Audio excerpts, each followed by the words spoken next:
Hi everybody, it's great to be back here again. Tomorrow it's Friday. We're beginning a new book of the Torah, the book of Deuteronomy, the portion of Divarim, and of course Shabbat is the 9th of Av, Tishah B'Av. The fast is pushed off until after Shabbat because obviously we do not mourn on the Sabbath. The Sabbath is like the world to come, and we will rejoice like any other Sabbath. Of course, this Sabbath is called the Shabbat Chazon, where we read the first chapter of Isaiah, where he talks about the atmosphere of destruction in Jerusalem, which is going to be, because Isaiah lived many years before the temple was destroyed, but he's prophesizing what the atmosphere will be like at that time, what will lead to the destruction of the temple. This week's portion, there are many verses and many things we can focus upon. Moshe Rabbeinu's speech, literally a speech of prophecy, because it's part of the 5 books of the Torah. And anyone who says one letter is not part of the Torah is blasphemer, doesn't have a share in the world to come. We know it's all Torah min hashamayim, it's all heavenly Torah, whether it's one of the first 4 books or the 5th book. We'll have a lesson in more detail about that topic in the future, understanding the different style of the book of Divarim. But the book of Divarim is very similar. Deuteronomy is it's a preparation. Moshe Rabbeinu's last 36 days of his life is giving a speech to the people of Israel, preparing them to enter the land of Israel. It's all about coming to the land. And it's so apropos to this time period of mourning, because we know to rectify the destruction is by building and coming to the land. And I'd like to open up with a verse in Psalms, for a change. And the verse in Psalms says like this. It says, Ki ratzu avadecha et avaneha, because your servants desired the stones of the land of Israel. Ratzu avadecha et avaneha, ve'et afara yichonenu, and the dust of the land, the earth, the afar, the earth, the ground of the land of Israel, found favor in their eyes. This is a verse from Psalms 102, verse number 15. And if you see what Rashi says, and Rashi says something very profound, and I want to read to you Rashi. Rashi says like this on the verse. He says, Kiratsu, because they desired the stones. Avu et avanea, they loved the stones of Eretz Yisrael, of the land of Israel. Vet afara, and the dust of the land. And Rashi goes on to say, he brings a midrash, Agadah, Kishiyatza Yechoniyahu v'galuto, when Yechoniyahu, the king, and then exile, had to leave the land in exile. Nasui mahem, they brought with them, me'avnei Yerushalayim, of the stones of Jerusalem, va'afara, and its dust, livnot lehem beBavel Beit HaKnesset, to build in Babylon a synagogue.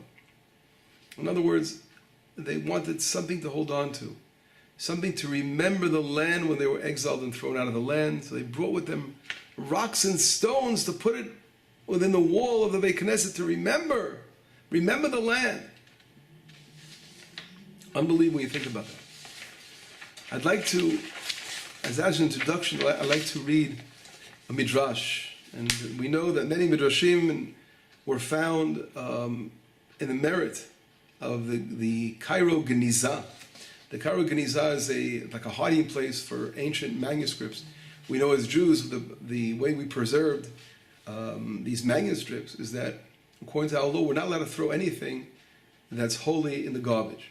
So if you have Torah documents, any books or manuscripts or writings, it would have to be buried. So first they would place it in a Genizah, like a hidden room somewhere, that it wouldn't be bothered by anyone. And then eventually, when it came overly stuffed or whatever it was, and then they got around to it, they would bury the manuscripts.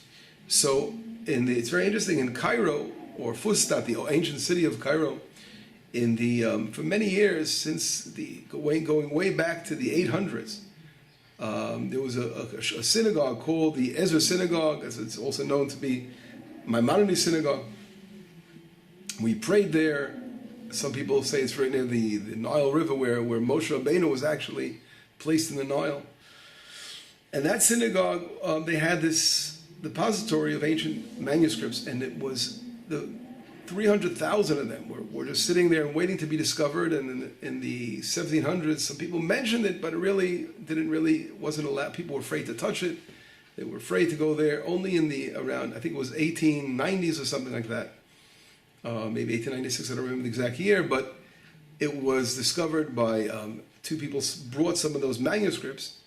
They weren't Jewish, but they visited the Cairo synagogue, and they brought from the Genizah these manuscripts back to Cambridge University, I think.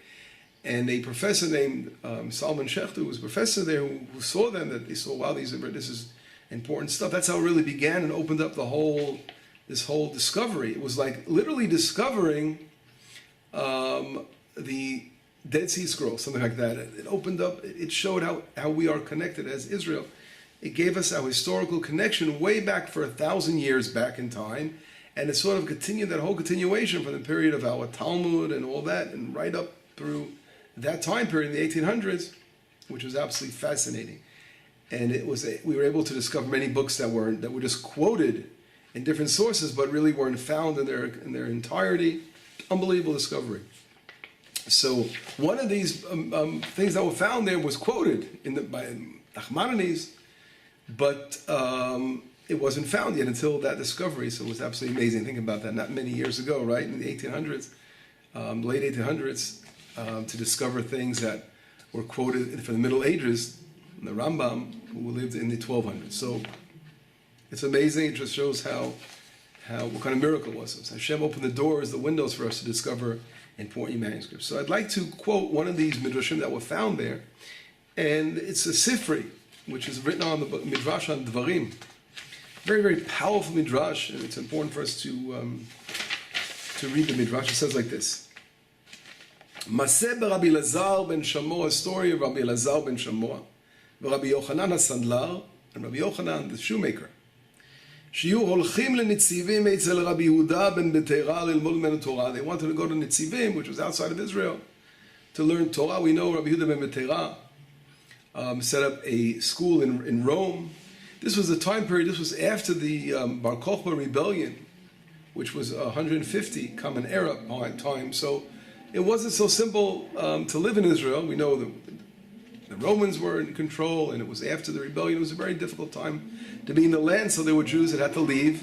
Jews were exiled, Jews had to leave for reasons of dangers and making a living and all kinds of reasons like that. So these rabbis decided to go. They were in Israel and struggling in Israel, but they wanted to go to a great yeshiva where they could study Torah. And it would be easy for them to survive. V'giu leTzidan, and they came to a place in Lebanon, as we all know, Sidon.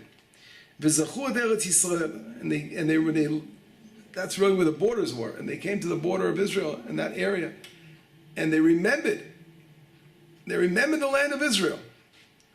Zakfu einehem, they lifted their eyes up, v'zalgu demotehem, and they began to cry. V'karu bigdehem, and they ripped their garments. V'karu et hamikra hazeh, and they read the verse mentioned in Deuteronomy chapter 11, verse number 31. V'yirashtem otan, you will inherit the land. V'yeshavtem ba, you will settle the land. Ushmalta lasot et kol hachukim, and you will remember to do, and you will watch all the commandments, v'et hamishpatim, and all the statutes of the Torah. And they sort of learned out. What they learn out from this, that it says you inherit the land, then it says you will fulfill all the statutes of the Torah. Amru, they learned Yeshivat Eretz Yisrael, dwelling in the land, settling the land of Israel, Shkula keneged kol hamitzvot shebetorah, is paramount to fulfilling all the laws of the Torah. Chazru va'u lehem le'Eretz Yisrael, and they turned around and they went home. They went back to Eretz Yisrael. They couldn't leave. You see something absolutely amazing. The desire, the love of the land, as we mentioned from Psalms, and here from these rabbis that are living in such a difficult time, but just couldn't bring themselves. They were crying, tears were running down their eyes. They couldn't leave the land. This midrash, and another one is similar to it. Nachmanides, the Ramban, the famous Ramban, brings it down on a verse in our portion of the Torah, where it says, we look in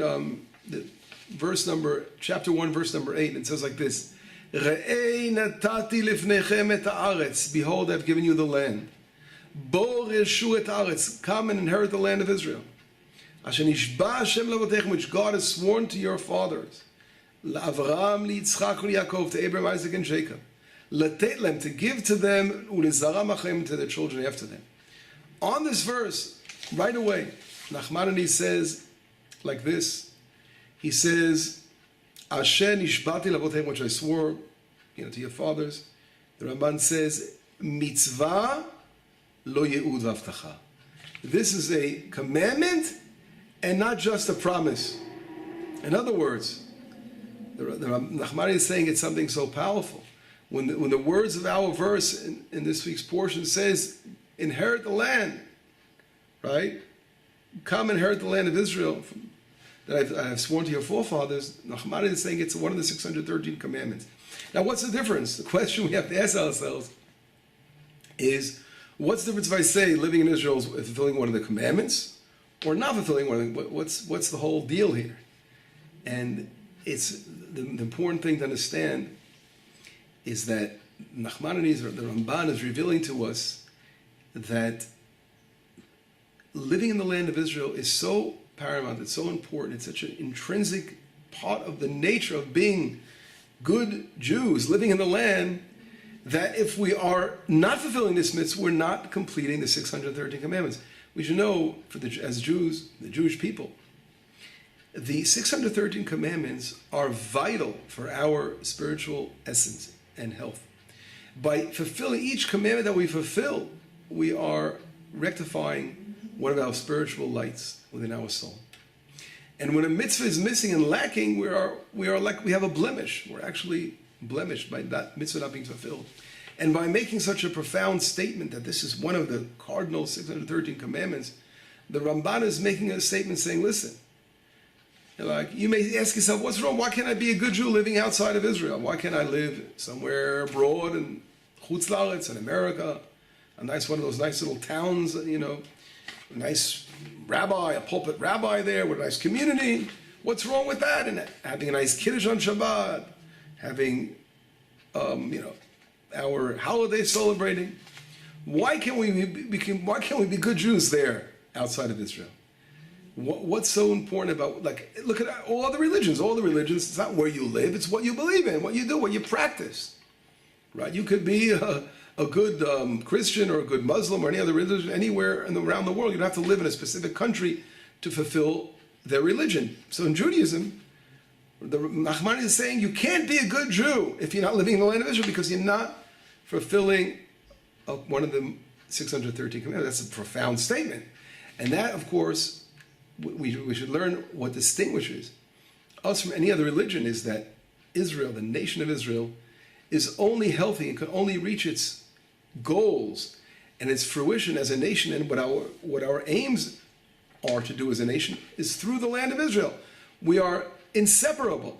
And when we're outside the land, it's the greatest tragedy, as we see the way these rabbis cried when they left the land.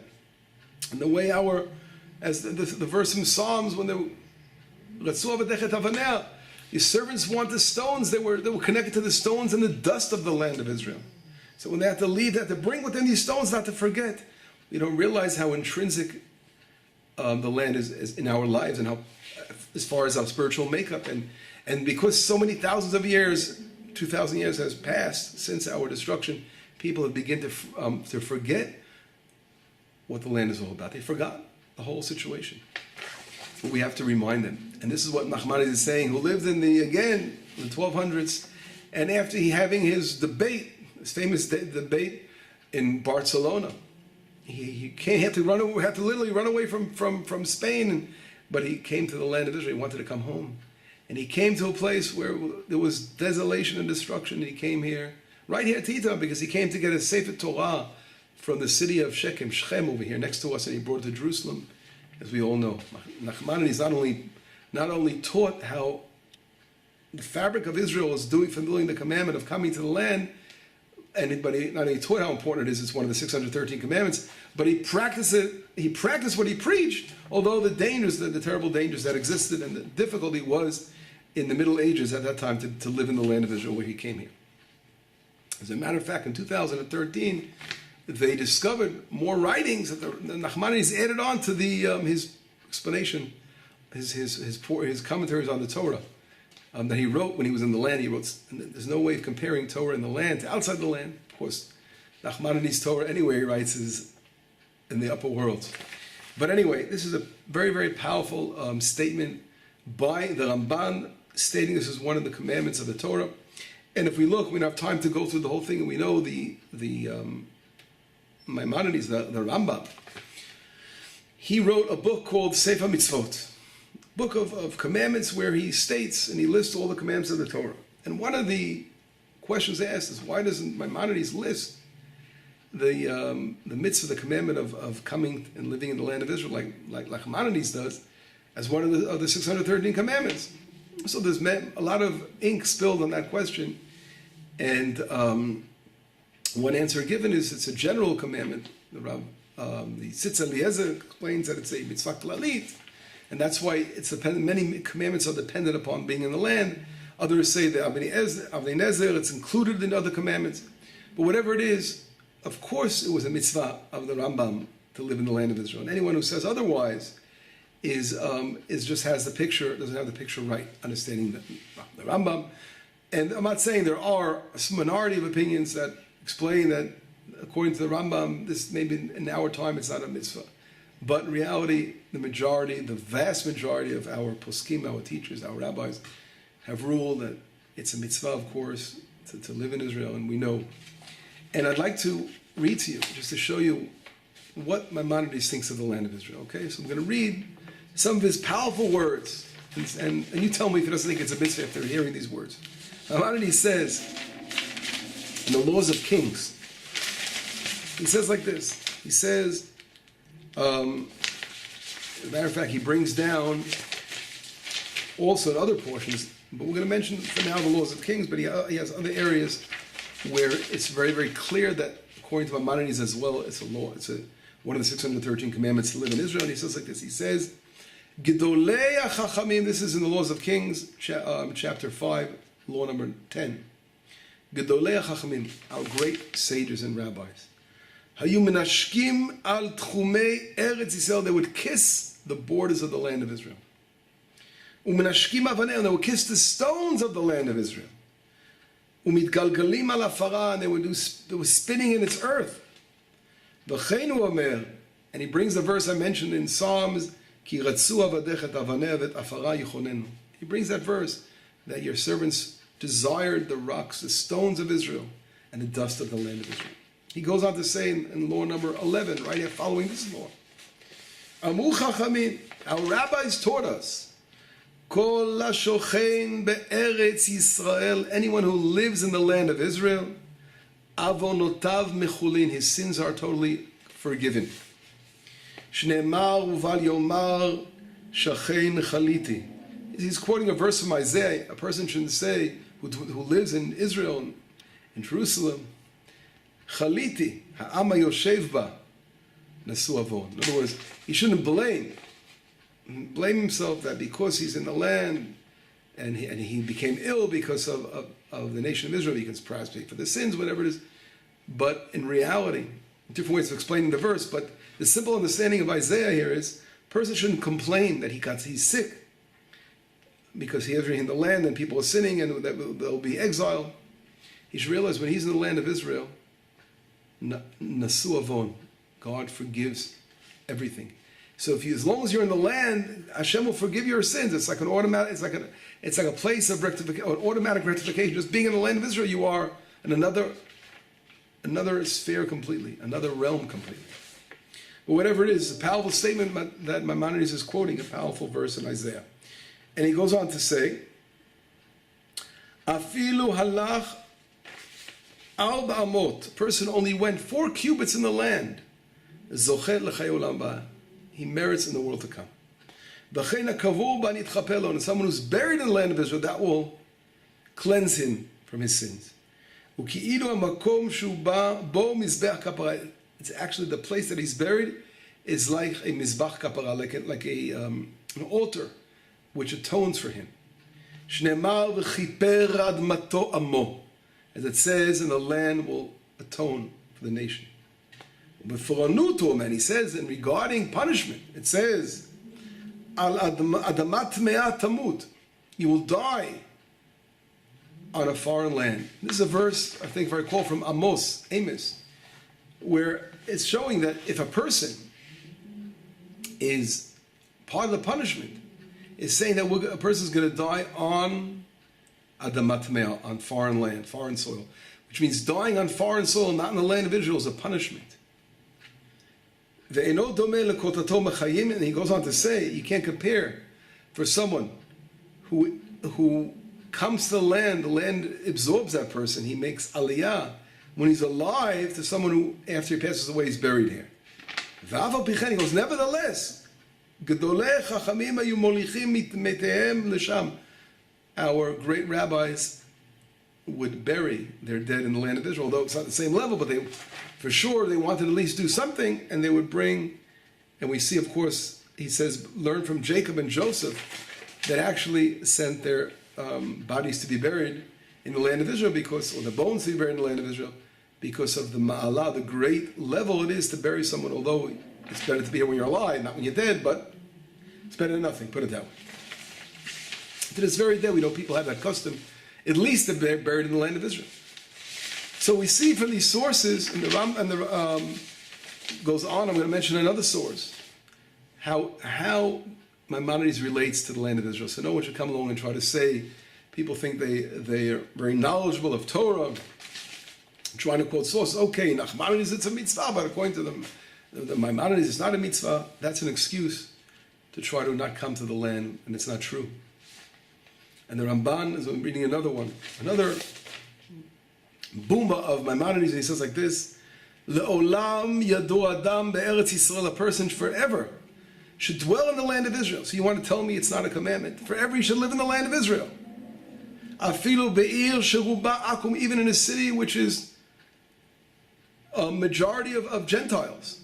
V'al yadu bechutz la'aretz, and he shouldn't live in outside of the land of Israel, even in a city sheruba Yisrael, which is a majority of Jews. So in other words, even if you have a wonderful city, a Jewish town, a nice ghetto, all Jews living there, the Maimonides says, choose the land of Israel even if you're living in a city of Gentiles. Anyone who leaves the land of Israel, the Rambam says, like he's worshipping idols. He's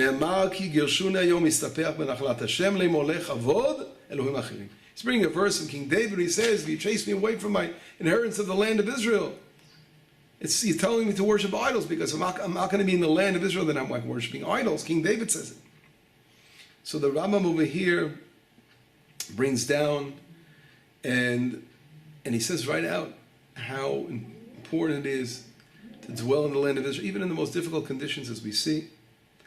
And then there's a couple of the quotes I'd like to quote about Maimonides as well. If we look in the laws of Ishut, which he talks about between men and women, the Rambam writes, he talks about, the Jewish law states that when a husband and wife have a dispute over where to live, so when it comes to the land of Israel, the other one can force the other person to go to the land. If not, he has to give a divorce, and the woman gets all the rights, or the other way, the husband doesn't have to, he can divorce, he doesn't have to pay for it, because he's coming back home. And this is what it says, and I'll read one of those laws. The Rambam says like this, Amar ha'ish lalot le'eretz Yisrael, the husband said, I want to make aliyah and move to Israel. V'eina rotza, and she doesn't want to make aliyah, the wife, teitzei b'lo ketubah, then he could leave her without giving her the money that was promised her. Amrahi lalot, and if she says she wants to move to Israel, v'eina rotza, and he doesn't want to go, she can divorce him, and he has to give her all her rights. So we see right over here, the Rambam says very clearly, we see the importance of living in the land of Israel. It's so simple. These things, my friends, are so simple. And I wouldn't have to say it even. But unfortunately, there are those who are continuing the exile, which in their eyes is still existing. They don't realize that we're back in the land of Israel today, and it's in our hands.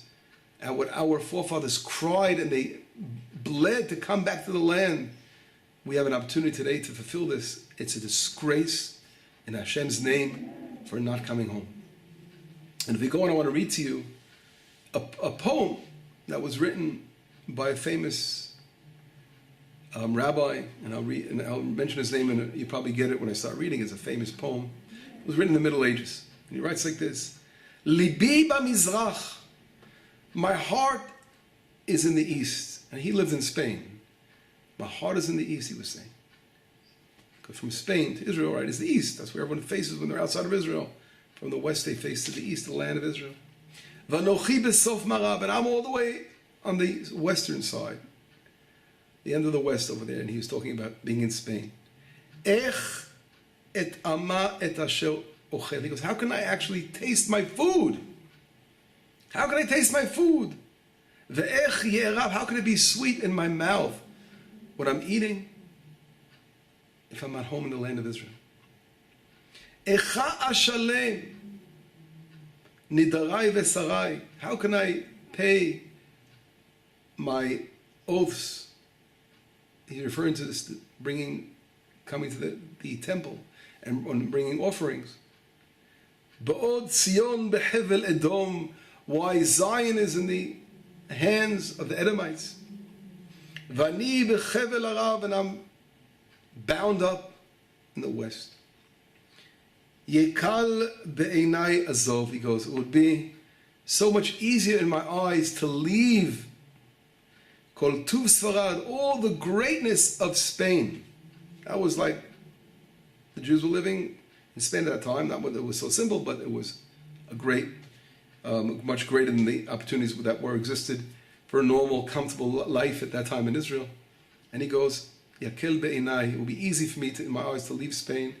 Kemo yikal be'enai re'ot, as the same way it is so dear in my eyes, le'ot afarot dvir nechrav, to see the dust of the sanctuary that was destroyed. This is the words of the famous poet, rabbi, Kabbalist, author of the book of the Kuzari, Rabbi Yehuda Levi, a giant of Torah, a giant scholar, a giant saint. And he's saying right here, his heart is literally broken that he's not in the land of Israel. And he comes to Israel. It's an amazing story. But we know he didn't spend much time in the land because he was killed here when he came to the land by a crusader. It's this terrible tragedy. But the book of the Kuzari is his testimony to the love for the land and what he's saying here. Rabbi Yehuda Levi. Today, my friends, today, we're living in a time where Hashem has opened the doors for us to return to Zion, to come home. And it's always difficult. And people say, wow, we've come so far. It's hard to understand what we're fasting about, what we're mourning over, because there's such beauty today to behold in the land. But it's a very simple answer. Today, we can understand much more as we see we're growing in the land, and the population is multiplying, and Israel is developing, and great things are happening here. We still must always remember and feel the lacking that we still didn't build our third temple yet. And we still have a lot of walls that are blocking us from doing so, which we have to overcome. But it won't happen until we continue the building stages of strengthening ourselves in the land of Israel.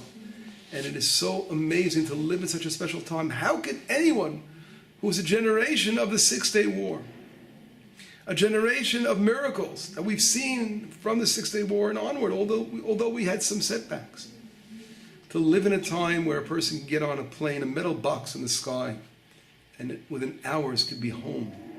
Within hours he can kiss the ground of the holy land of Israel that Hashem has given us. This is an amazing present.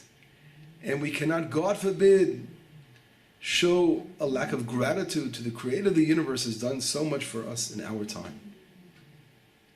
As we approach the fast day, the terrible tragedy of the destruction of our temples, we can say to Hashem with a full heart, Hashem, we're here, we're back in the land, we want to go on, we want to build our temple. And we want to, of course, rise in the spirituality. You've given us the mitzvah, the commandment of living in the land of Israel, which is intrinsic for our health and strong being, as we read from Nachmanides. So simple, of course. Simple as that. And we're ready to go on. And Hashem wants us to act. He wants us to do more in order to bring about the changes that are taking place. And we need every one of our brothers and sisters that are out there in exile to come home and to be part of this great redemption process that's taking place in the land. And enough semantics, enough excuses. No one could deny the mitzvah of Am Yisrael, the important commandment to come to the land of Israel. It's so simply put out here in the book of Deuteronomy, the opening parts of Deuteronomy. It's mentioned many times in the Torah that we will have to inherit the land because it's in our ability. As we know, we just read recently about Caleb, and Joshua and Yoshua, that when the spies gave an evil report about the land, and that day was Tishah B'Av, the 9th of Av, they came back with an evil report, and their words were, Alo na'aleh, let us go up, ki yocholnu chala, v'yirashnu ota, we will inherit her, ki yocholnu chala, because we're able to. It's in our ability to inherit the land. It is up to us. It's just that Hashem is saying, guys, it's up to us. We could do it. You have to want to do it. Come home and let us witness in our days the continued stages of redemption as we see the temple being rebuilt and the great things that are going to happen in the land. Shabbat Shalom, Besorot Tovot, Yeshuot, V'Nechamot.